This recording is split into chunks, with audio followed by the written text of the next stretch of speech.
Good morning. ચાલો હવે 11મું chapter શંકુ કોનિક્સ એમાં આગળ વધીએ. શંકુ અને સમતલનો છેદગણી વર્તુળ, પરવલય, ઉપવલય, અતિવલય જેવા વિવિધ વક્રો દર્શાવે છે. આમાંથી આપણે વર્તુળ ટોપિક્સ પહેલો છે. વર્તુળ ટોપિક્સમાં કયા લેક્ચરે જોઈ ગયા હતા કે કેન્દ્રના યામ HK અને ત્રીજી R આપેલી હોય તો વર્તુળનું સમીકરણ મળી જાય. HKની જગ્યાએ વર્તુળનું કેન્દ્ર મૂકવાનું અને Rની જગ્યાએ વર્તુળની ત્રિજ્યા મૂકવાનું.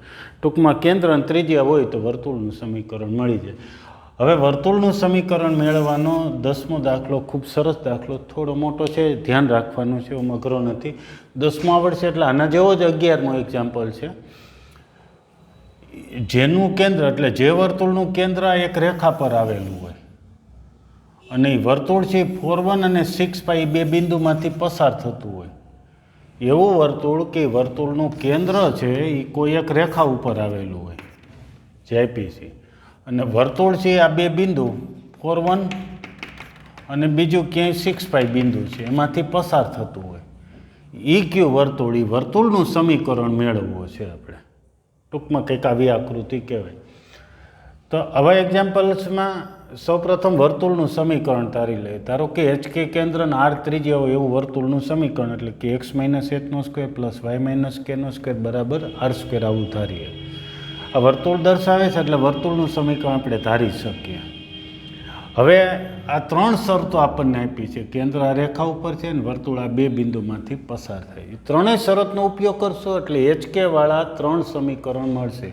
HK અને R આવતા હોય એવા ત્રણ સમીકરણ મળે. એ ત્રણેયનો ઉકેલ મેળવીએ એટલે HK અને R મળે, એટલે કે કેન્દ્ર અને ત્રિજ્યા મળી જાય.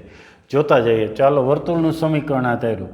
આ વર્તુળ છે 4,1 માંથી પસાર થાય છે એટલે એક્સની જગ્યાએ 4 મૂકીને 1 છે વાયની જગ્યાએ, એટલે HK અને R વાળું એક સમીકરણ મળે. પછી એવી જ રીતે 6π માંથી પસાર થાય એટલે એક્સની જગ્યાએ 6 મૂકીને 5 વાયની જગ્યાએ મૂકી દેશું, એટલે HK અને R વાળું બીજું સમીકરણ મળશે. અને ત્રીજું કેન્દ્ર HK છે આ રેખા ઉપર એ મૂકશું એટલે H અને K અહીંયા મૂકશું એટલે HK વાળું ત્રીજું સમીકરણ મળી જાય. એનો ઉકેલ મેળવશું એટલે HK અને R મળશે. ચાલો સે ધ્યાન રાખો. 4,1 માંથી પસાર થાય એટલે એક્સની જગ્યાએ 4 મૂકીએ, 1 છે વાયની જગ્યાએ મૂકશું, બરાબર. આ એક્સ વાયની જગ્યાએ મૂકીએ છીએ. અને બીજું સમીકરણ આપણને આવું કંઈક મળશે. 6π માંથી પસાર થાય એટલે એક્સની જગ્યાએ 6 મૂકીએ, 5 છે વાયની જગ્યાએ મૂકીએ, ફરીથી સાદુરૂપ આપીએ.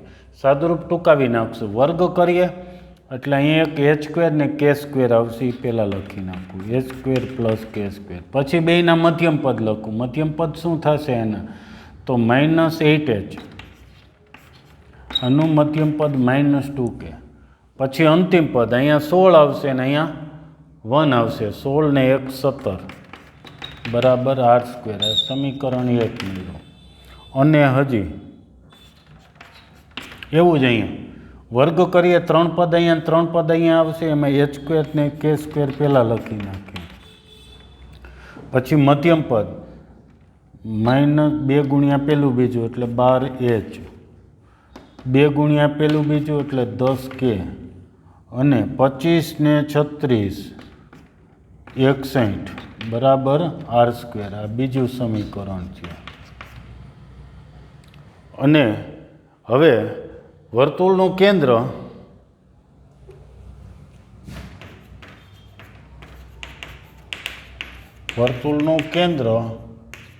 HK એ શેની ઉપર આવેલું છે? આ રેખા પર આવેલું છે. 4x + y બરાબર 16 પર છે. એટલે કે વર્તુળનું કેન્દ્ર આ રેખા પર આવેલું છે. એટલે આ બિંદુ આ રેખા પર છે એટલે ફરીથી આ બિંદુ પણ આમાં મૂકી શકાય. ટૂંકમાં રેખા છે આ બિંદુમાંથી પસાર થાય, વર્તુળના કેન્દ્રમાં જ પસાર થાય એટલે આ કિંમત મૂકી. h એ એક્સની જગ્યાએ ને k એ વાયની જગ્યાએ, એટલે ત્રીજું 4h + k બરાબર 16. આ ત્રીજું સમીકરણ મળ્યું. આ ત્રણ સમીકરણ તમે કોઈ પણ રીતે ઉકેલો એટલે એચ કે અને આર મળે. એચ કે એટલે કેન્દ્ર મળ્યું ને આર એટલે ત્રિજ્યા મળી. કેન્દ્ર અને ત્રિજ્યા મળી એટલે વર્તુળનું સમીકરણ મળી જાય. બરાબર છે. તો ચાલો ઉકેલવા છે. કેમ ઉકેલવા? તો સૌ પ્રથમ સમીકરણ 1 અને 2 એમાંથી સમીકરણ 2 બાદ કરી નાખીએ. સમીકરણ 1 માંથી 2 બાદ કરીએ. જો કે 2 માંથી 1 બાદ કરો એ વધારે સહેલું પડશે. તો કારણ કે મોટા અંકમાંથી નાના બાદ કરો તો તમારે બાદ બાકીમાં માઇનસ ન નડે. તો h²માંથી h² ગયા, સરખા હોય બાદ કરો એટલે ઉડી ગયા. -12h, હા તમે 1 - 2 પણ લખી શકશો, એવું નથી કામ જ. બેન બાદ બાકી કરીએ એટલે h² k² ને r² ઉડી જાય એટલે બાદ બાકી કરીએ છીએ એટલે સમીકરણ થોડુંક સરળ થઈ જાય. -8h -12h આ બાદ કરીએ એટલે ટૂંકમાં પ્લસ થઈ જાય. તો કેટલા વધ્યા? 4h. 4h પછી -2k -10k એટલે +10k થઈ જાય એટલે -8k વધ્યા +8k. 17માંથી 61 બાદ કરીએ એટલે 17માંથી 61 માંથી 17 એટલે 1 તો 4 ને +4 અને r² ઉડી ગયા 0. બરોબર. આમાંથી આ બાદ કર્યા, બાદ કરીએ છીએ 17માંથી 61 એટલે -44. તમે જોશો તો હજી એક h કે આમાંથી 4 સામાન્ય લઈએ અથવા એમનેમ રાખીએ તો પણ વાંધો નથી. આ સમીકરણ 4. સમીકરણ 4 અને 3 તમે જુઓ તો HK વાળા છે. જેમ XY વાળા 2 સમીકરણ હોય ને ઉકેલ મેળવીએ તો x અને y મળે, એમાં HK વાળા 2 સમીકરણ ઉકેલ મેળવીએ તો આપણને h અને k મળી જશે. કેમ મેળવવા? તો આમાંથી 4 સામાન્ય શું કામ નથી લીધા? તો આપણને બાદ બાકી કરીએ સમીકરણ 3 માઇનસ સમીકરણ 4 કરતાં હવે બાદ કરીએ ત્રીજામાંથી ચોથું તો આપણને એચનો લોપ થઈ જાય અને આવી રીતે પદ મળી જાય. હા, 4માંથી 3 બાદ કરવા એ પણ સહેલું પડે એવું લાગે છે. 4h માંથી 4h ગઈ, 8માંથી એટલે 7k મળશે. પછી 44 એ સામે ગયા +44, 44માંથી 16 ગયા તો 44માંથી 16 બાદ કરો તો કેટલા વધશે? તો 14માંથી 6 ગયા તો 8 અને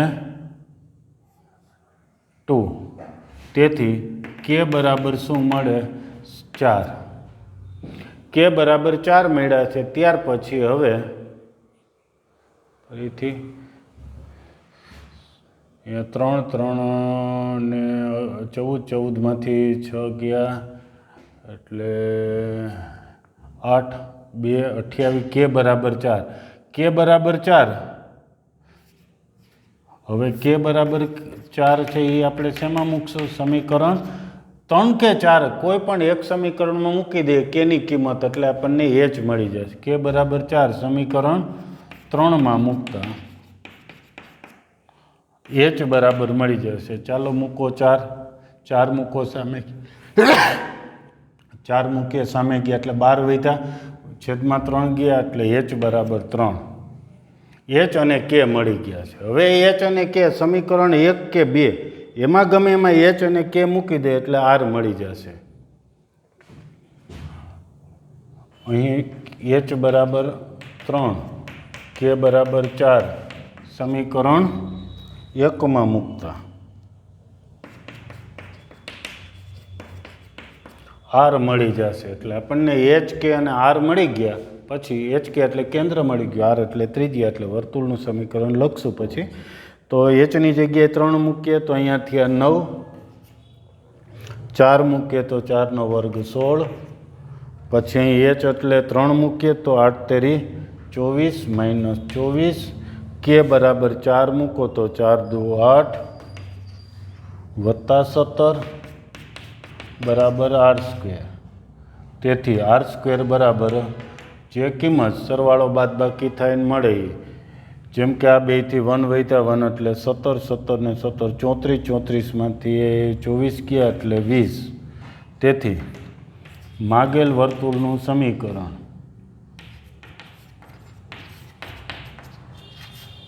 x માઇનસ h નો સ્ક્વેર, h એટલે શું લખશું? h એટલે 3 જ સીધું લખી નાખીએ, plus y minus k, k એટલે 4 લખી નાખીએ, અને r સ્ક્વેર એટલે 20. સાદુરૂપ આપી દો એટલે વર્ગ કરી નાખો અને પછી ગોઠવશો એટલે x square plus y square, પછી -6x માઇનસ 8y એટલું થયું.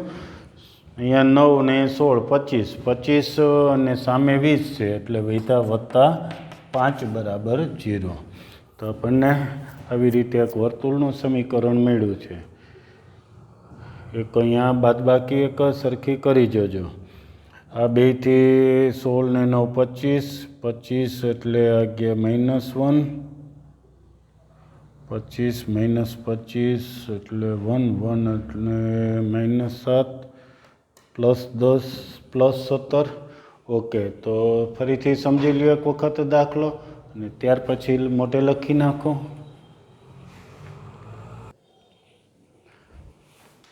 બીજું પણ કહી દઈએ કે તમે એચ અને કેની કિંમત આ સમીકરણ એક તમે આને પણ કહી અને આપી શકો છો. એચ એટલે આપણે 3 શું મળ્યા છે? 3 મૂકીએ એટલે 3નો વર્ગ, અને પછી અહીં 4 મૂકો, 3નો વર્ગ 9 ને 4 મૂકો તો 5માંથી 4 ગયા એટલે 1, 1, 4, 10 આવે છે. બાદબાકી છે ચેક કરી લેજો, 10 આવવા જોઈએ. 10 તો અહીંયા 10, અહીંયા 10 એટલે અહીંયા આવશે 15. ઓકે, તો સરખો સમજી લેજો. હા, એચ કે ની કિંમત અહીંયા મૂકો કે આ બે એકના એક જ સમીકરણો છે. તમે આમાં પણ મૂકી શકો, આમાંય મૂકી શકો છો. આ બે અથવા એનું જ સાદું રૂપ આ છે. એચ કે ગમે એમાં મૂકશો સમીકરણમાં એટલે તમને આર મળી જશે. એચ કે અને આર મળ્યા, ટૂંકમાં આટલું જ છે. વર્તુળનું સમીકરણ ધારી લ્યો. બે બિંદુ મૂકો એટલે એચ કે વાળા બે સમીકરણ, કેન્દ્ર રેખા ઉપર છે એમાં મૂકો એટલે એચ કે વાળું ત્રીજું સમીકરણ. 3 સમીકરણને ગમે રીતે મૂકેલી અને એચ કે નાર મેળવી લે. એચ કે નાર મળે એટલે વર્તુળનું સમીકરણ કેન્દ્ર અને ત્રિજ્યા ઉપરથી વર્તુળનું સમીકરણ મળી જાય. ઓકે, આવો જ દાખલો હજી એના પછીનો છે. તો ચાલો એક વખત તમે પહેલાં મોટે ગણ લ્યો 10મા ગણ્યા પછી 11મો જાતે ટ્રાય કરો અને પછી તમે આ વિડીયો હવે પછીનો જુઓ 11મું એક્ઝામ્પલ. તો વધારે સહેલું પડશે એમ.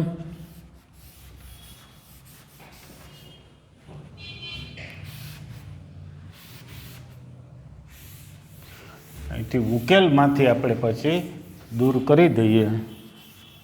પછી માગેલ વર્તુળનું સમીકરણ તો કેન્દ્ર અને ત્રિજ્યા જે આવશે એ મૂકી દેશું એટલે વર્તુળનું સમીકરણ થઈ જશે.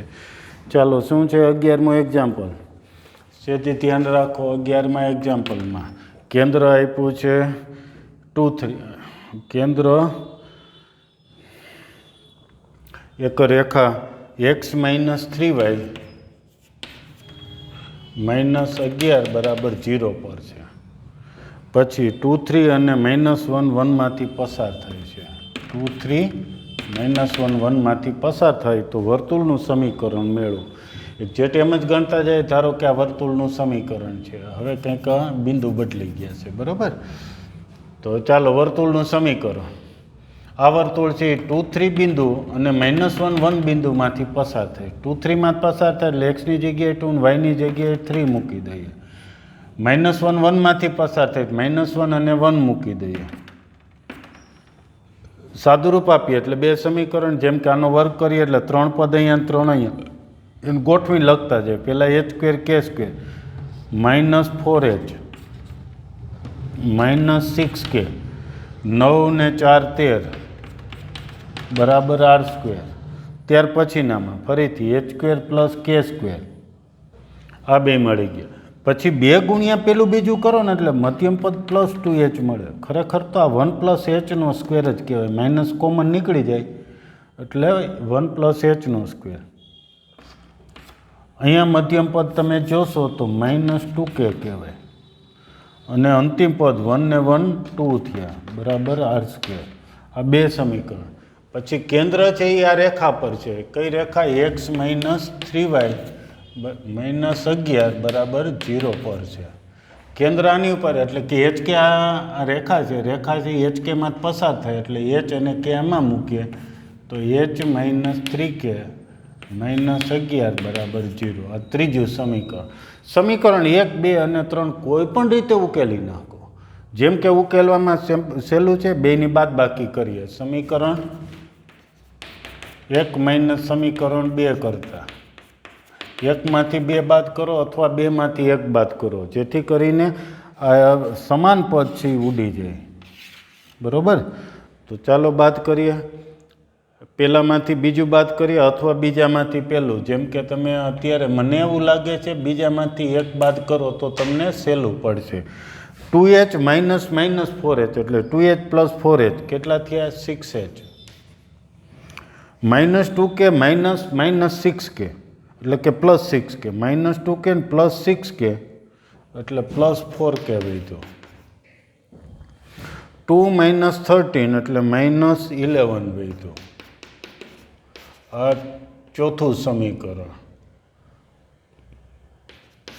3 અને 4 કોઈ પણ રીતે ઉકેલો. બે HK વાળા સમીકરણ એટલે H અને K મળશે. આટલું તો સાવ ક્લિયર. H અને K કોઈ પણ રીતે મેળવો. જેમ કે સમીકરણ 1માંથી H બરાબર અહીંયા મૂકી દઈએ તો K મળી જશે. સમીકરણ 3માંથી H બરાબર 3k + 11 સમીકરણ 4માં મૂકતા 4માં મૂકી દઈએ તો 6 પછી 3k + 11 + 4k -11 બરાબર 0. ચાલો 6 તેરી 18, 18 ને 4 22k વધ્યા. 11 6 66, 66માંથી 11 એટલે 55. k બરાબર શું મળશે? 55 સામે ગયા 2/11 એટલે 11/2. 11/2 આ કિંમત સમીકરણ 3 અથવા 4 કોઈ પણમાં મૂકી દો. સમીકરણ 3માં મૂકતા સમીકરણ 3માં k ની કિંમત મૂકો એટલે આવું થયું h -3 11/2 -11 બરાબર 0. આ સામે ગયા છે 11 તેરી 33 દૂતિયાંશ ને +11 આ બે સામે ગયા. ત્યાં 2 લસા લ્યો એટલે 33 ને 22 55. k બરાબર 55/2 મેળવ્યું. હવે સાદુરૂપ હજી r મેળવવાના છે. h અને k ની કિંમત સમીકરણ 1 કે 2માં મૂકી દો. પહેલાં તમે h અને k ની કિંમત ચકાસી લ્યો.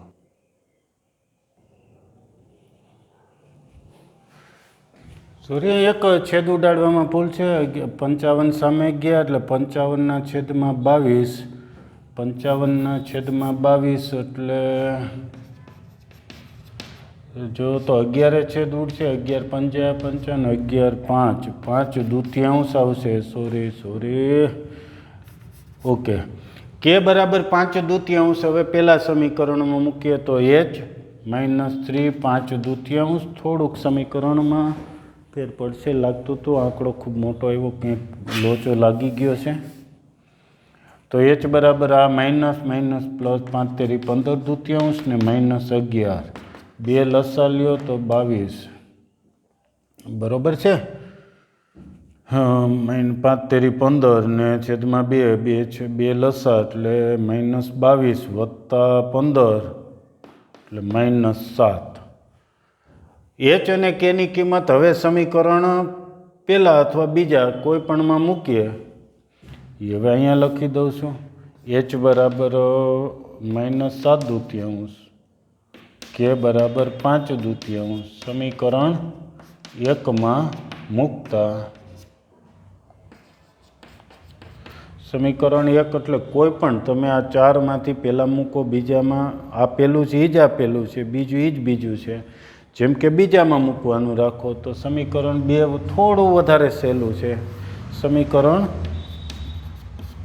2માં મૂકતા સમીકરણ 2 આ અથવા હું જેમ કે આમાં મૂકું છું તો -1 h એટલે માઇનસ +7/2 નો સ્ક્વેર પ્લસ 1 - k એટલે 5/2 બરાબર r². અહીંયા તમે જોશો તો 2 લસા આવશે. 2 લસા એટલે -2 ને +7 એટલે 5 5/2 વર્ગ એટલે 25/4 થયું. અહીંયા 2 લસા એટલે 9/4 થયું બરાબર r². તો r² બરાબર શું મળ્યું છે? 4 લસા 25 ને 9 34. તો હવે આ કિંમત આપેલા સમીકરણમાં મૂકી દો તો વર્તુળનું સમીકરણ તમને મળી જશે.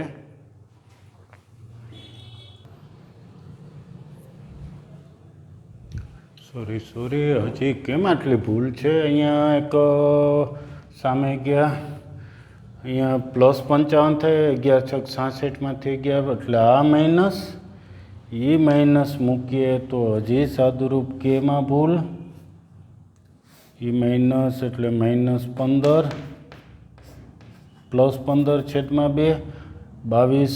હવે 22માંથી સતત +7/2 અને કે બરાબર -5/2. સોરી છે જ ભૂલ છે, એક ચેક કરી લેજો. એટલે -7/2 અને +5/2. તો પાછો આરમાં હવે સાદુરૂપ આપો તો r મળશે. જેમ કે 2 લસા લઈએ એટલે 2 લસા અને ઉપર -2 ને -7 એટલે -9 વર્ગ 81 ના છેદમાં 4.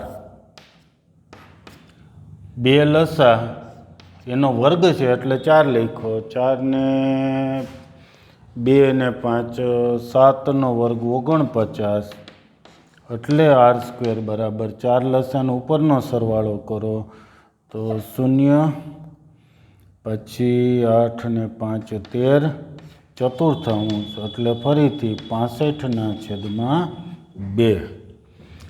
હવે r² મળી ગયું છે, hk મળી ગયું છે. તો hk એટલે h એટલે 7/2, k એટલે -+5/2 ને r² એટલે 65/2 અને સાદુરૂપ આપશો એટલે વર્તુળનું સમીકરણ મળી જશે. ઓકે, તો હવે કંઈ અઘરું નથી. ત્યાર પછી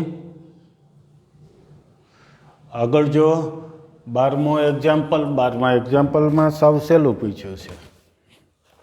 એકા સાદુરૂપ અહીં થોડું આપણે ગોટાળા ચડ્યા હતા, ક્યારેક એવું થઈ જતું હોય ટૂંકમાં લખવા જઈએ તો, પણ તમે જે એક વખત સમજી લેજો ફરીથી.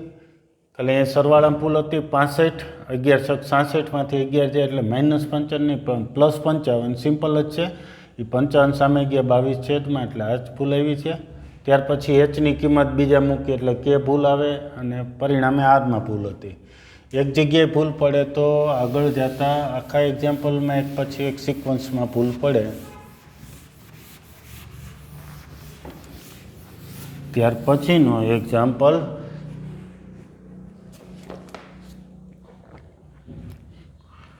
12મો સરસ એક્ઝામ્પલ છે. કેન્દ્ર x અક્ષ પર છે. કેન્દ્ર x અક્ષ પર પછી 2, 3માંથી પસાર થતું હોય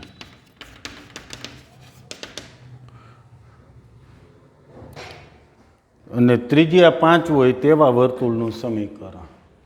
અને ત્રિજ્યા 5 હોય તેવા વર્તુળનું સમીકરણ. વર્તુળનું સમીકરણ કીધું છે એટલે આપણે કેન્દ્ર અને ત્રિજ્યા મેળવવી પડે. બરાબર, એમાં ત્રિજ્યા તો આપી છે. ચાલો કેન્દ્ર મેળવવું. કેન્દ્ર x અક્ષ પર છે એમ કીધું છે. વર્તુળ એવું છે કે એનું કેન્દ્ર છે એ x અક્ષ પર છે. કેન્દ્ર x અક્ષ પર છે એટલે ધારવું શું તો ym0. આમ તો hk ધારતા હોય કેન્દ્ર, પણ k એટલે 0 થશે. શું કામ? x અક્ષ પર છે. પછી વર્તુળ છે એ 2, 3 બિંદુમાંથી પસાર થાય છે. કે 2, 3 બિંદુ હશે એમાંથી પસાર થાય છે. અને ત્રિજ્યા વર્તુળની 5 એકમ છે. આ વર્તુળનું સમીકરણ મેળવવું છે. તો કેન્દ્ર જોઈએ. કેન્દ્ર એટલે ખાલી h જ જોઈએ. તો કેવી રીતે? તો આ બે અંતર ઉપરથી આપણને h મળી જશે. p અને c વચ્ચેનું અંતર એ ત્રિજ્યા કહેવાય. વર્તુળનું કેન્દ્ર x અક્ષ પર છે એટલું આપેલું છે. તેથી ધારો કે વર્તુળનું કેન્દ્ર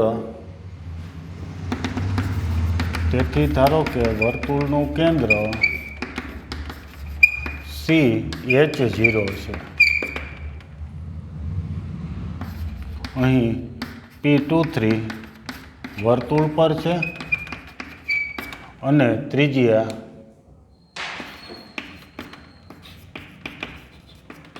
r બરાબર 5 છે. તેથી CP બરાબર ત્રિજ્યા 5 થાય. કેન્દ્રથી વર્તુળ જેમાં પસાર થઈ બિંદુ વચ્ચેનું અંતર એને ત્રિજ્યા કહેવાય. CP બરાબર 5, તો CP² બરાબર 5 નો વર્ગ 25. C અને P બિંદુ માટે અંતર સૂત્ર વાપરીએ તો h-2 નો સ્ક્વેર પ્લસ 0 - 3 નો સ્ક્વેર ઇઝ ઇક્વલ ટુ 25. સાદુરૂપ આપીએ તો અહીં h-2 નો સ્ક્વેર, આ 3 નો વર્ગ 9 સામે જાય તો 16 વધ્યું છે. તેથી h-2 બરાબર ±4 બરાબર છે. વર્ગમૂળ લઈએ એટલે 4નું વર્ગમૂળ ±4 +4 લઈએ અને -2 સામે જાય તો h બરાબર 6, -4 લઈએ અને -2 સામે ગયા એટલે +2 થાય તો h બરાબર -2. એટલે કેન્દ્રના યામ આપણને મળશે. તેથી વર્તુળનું કેન્દ્ર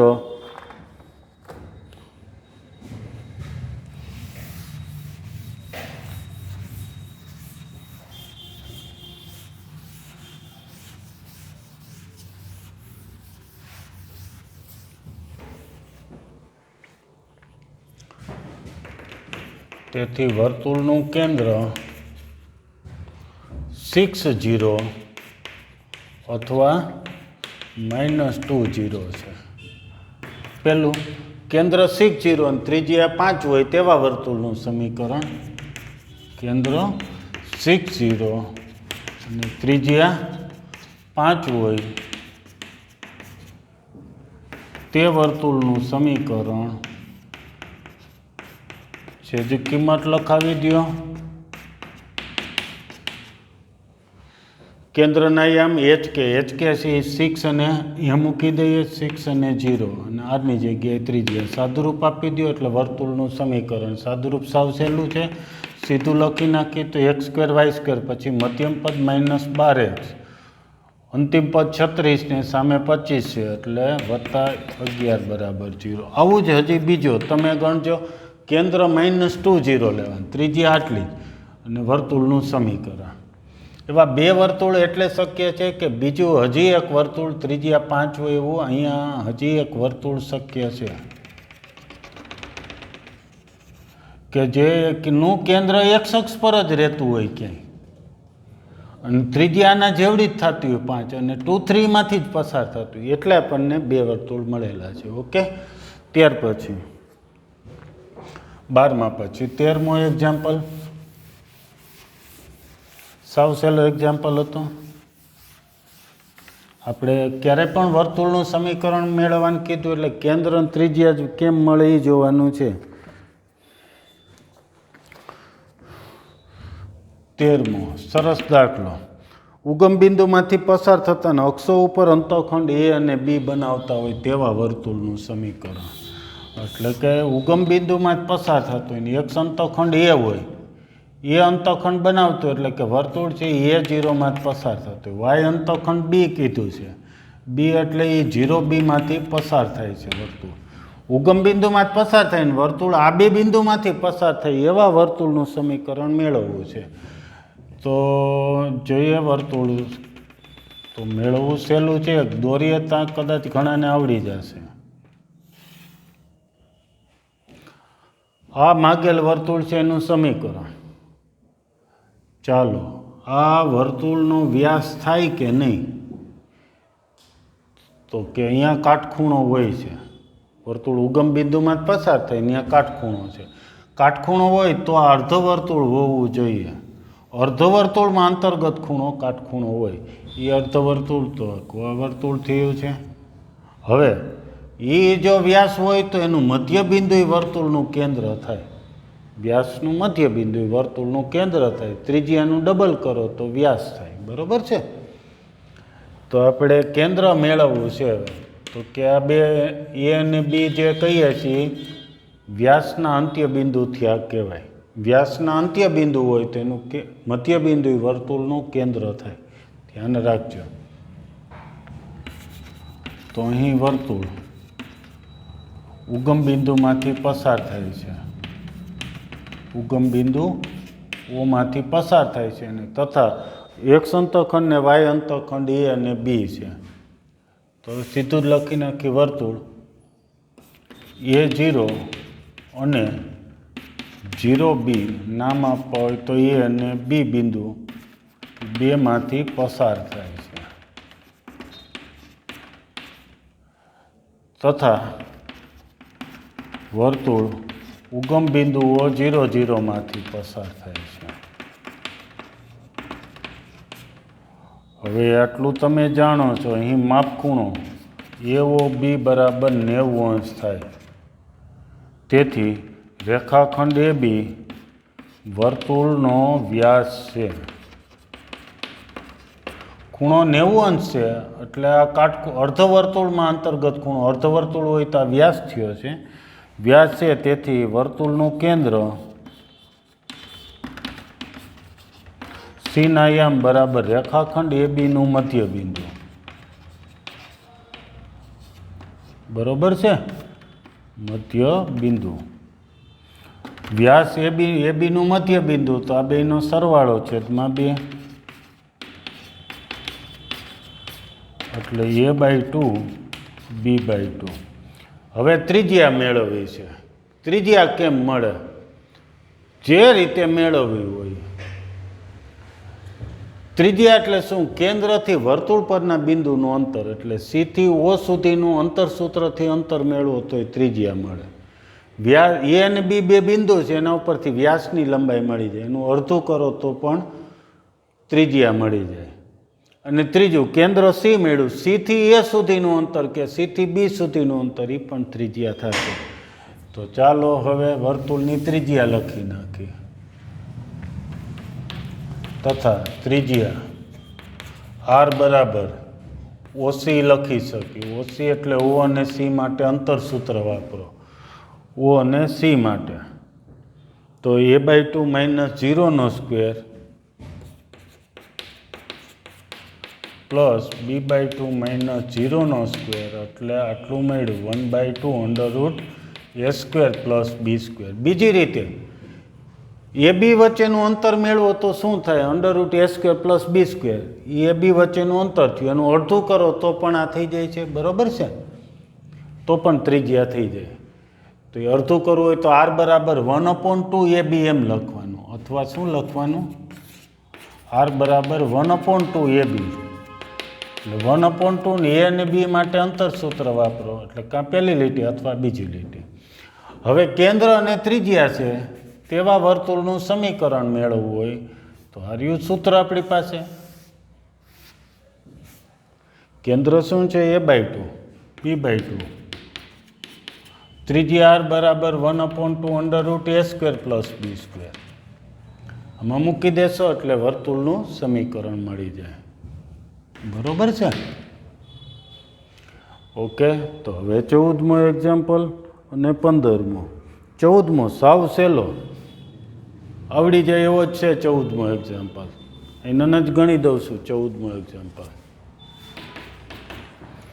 શું છે? તો કે વર્તુળનું કેન્દ્ર આપ્યું છે, ત્રિજ્યા ઘટે છે. વર્તુળનું કેન્દ્ર શું છે? 2, 2 આપ્યું છે અને વર્તુળ 4, 5 માંથી પસાર થાય છે. બિંદુ P કહીએ. બિંદુ P ના યામ છે 4, 5. 4, 5 માંથી પસાર થાય. જો વર્તુળ પસાર થાય એટલે વર્તુળ એટલે બાઉન્ડ્રી જ વર્તુળ છે. વર્તુળ 4, 5 માં પસાર થાય એટલે વર્તુળ પર એટલે કે બાઉન્ડ્રી છે એ 4, 5 માંથી પસાર થાય એમ લેવાનું છે. ત્રિજ્યા ઘટવે છે તો સાવ સહેલું અહીં કેન્દ્ર C2, 2 છે તથા P4, 5 માંથી વર્તુળ પસાર થાય છે. તેથી ત્રિજ્યા R બરાબર CP થાય. C અને P વચ્ચેનું અંતર એ ત્રિજ્યા થાય. અંતર સૂત્ર વાપરો. 4 - 2 સ્ક્વેર 5 - 2 સ્ક્વેર. 4 માંથી 2 ગયા એટલે 2, 2 નો વર્ગ 4 ને અહીંયા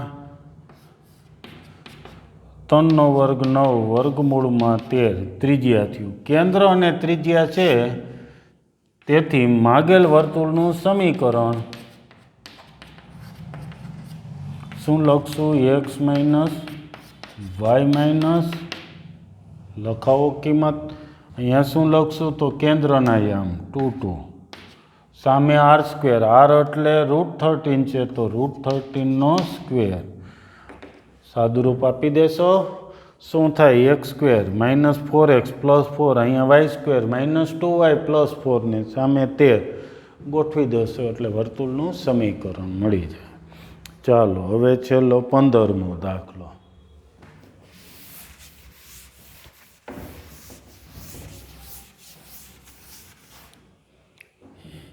સાવ સહેલો. કેમ ખબર પડે કોઈ બિંદુ વર્તુળ પર છે કે એક બિંદુ આપ્યું છે? -2.5 3.5. એક વર્તુળ છે x² + y² બરાબર 25. કેમ ખબર પડશે કોઈ બિંદુ છે વર્તુળની અંદર, બહાર કે પર? અંદર, બહાર, પર એટલે શું? તો આ વર્તુળની બાઉન્ડ્રી છે એની અંદરના ભાગમાં હોય તો બિંદુ વર્તુળની અંદર છે એમ કહેવાય. બાઉન્ડ્રી પર હોય તો વર્તુળ પર છે એમ કહેવાય. અને આ ભાગમાં ક્યાંય બિંદુ હોય તો બિંદુ, એ બિંદુ ધારો કે અહીંયા આવેલું હોય તો એ બિંદુ છે વર્તુળની બહારના ભાગમાં છે એમ કહેવાય. વર્તુળની સાપેક્ષ બિંદુના સ્થાન 3 પ્રકારે વર્ગીકરણ કરી શકાય. એક અંદરના ભાગમાં બાઉન્ડ્રી પર હોય તો વર્તુળ પર છે એમ કહેવાય. અને અહીંયા ક્યાંય બિંદુ આવેલું હોય તો બહારના ભાગમાં બિંદુ છે તેમ કહેવાય.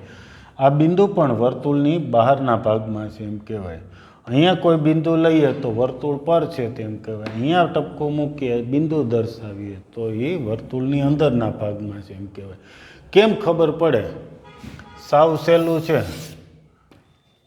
વર્તુળનું સમીકરણ જોશું, એની ઉપરથી એનું કેન્દ્ર 0 0 હમણાં મળી જશે. બરાબર? પછી વર્તુળની ત્રિજ્યા પણ મળી જશે. ત્રિજ્યા 5 થશે. પ્રમાણિત વર્તુળ છે. કેન્દ્ર 0 0 ને અહીંયા જે હોય એની ઉપરથી ત્રિજ્યા મળી જાય. ત્રિજ્યા 5. હવે આ બિંદુ વર્તુળની અંદર, બહાર કે પર છે, ત્રિજ્યાના માપ સાથે કોઈ સરખામણી કરીએ તો મળવાનું છે. શું?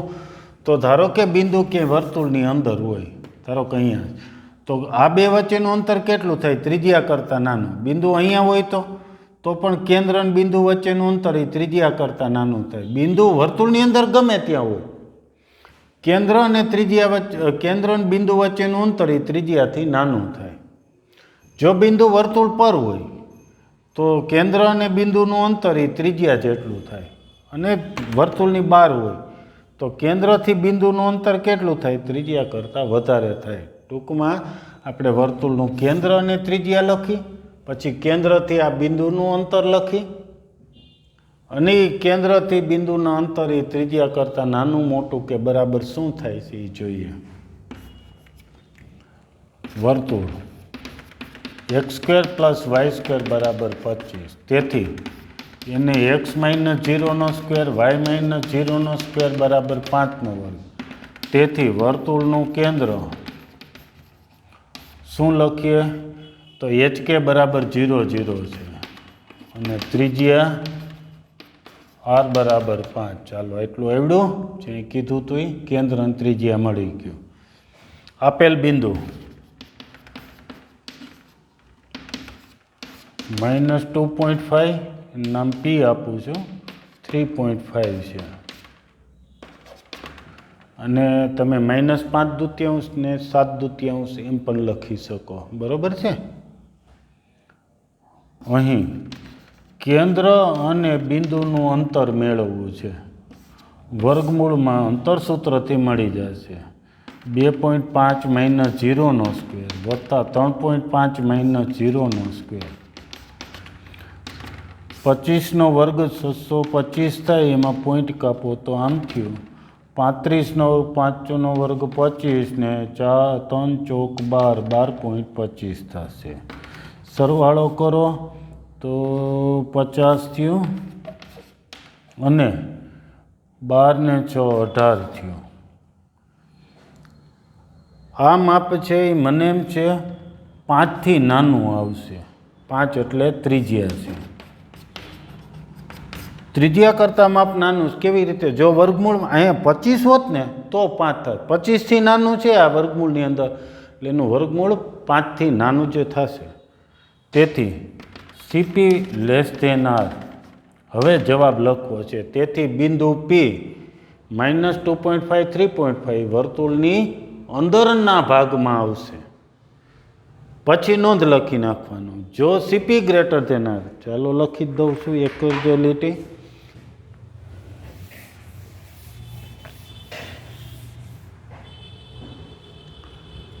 તેથી બિંદુ પી -2.5 3.5 વર્તુળની અંદરના ભાગમાં છે. નોંધ: જો સીપી ગ્રેટર ધેન આર તો સીપી બરાબર આર, તો સીપી લેસ ધેન આર, તો સી અને પી વચ્ચેનું અંતર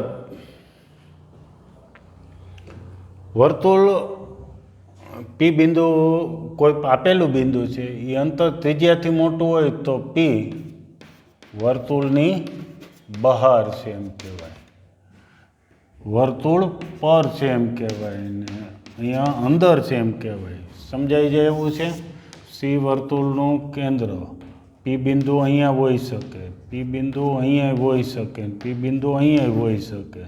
સીપી વચ્ચેના અંતર શું થાય એ તમે જુઓ. આ પેલું, બીજું ને ત્રીજું બિંદુ. અહીંયા સીપી સી ત્રિજ્યા CP1 ત્રિજ્યાથી નાનું થાય, CP2 ત્રિજ્યા જેટલું થાય, CP3 સી ત્રિજ્યાથી વધી જાય. ત્રિજ્યાથી વધી જાય સીપી અંતર તો વર્તુળની બહાર હોય. આ એક નોંધ. એટલે કે આમાં ફેરફાર કરીને જો પૂછી શકાય તો આવા સરસ એક્ઝામ્પલ તૈયાર કરી નાખજો. ચાલો તો આગળ આ વર્તુળમાં થોડો નવો ટોપિક જોશું અને ત્યાર પછી પરવલય ટોપિક્સ લઈશું. ઓકે.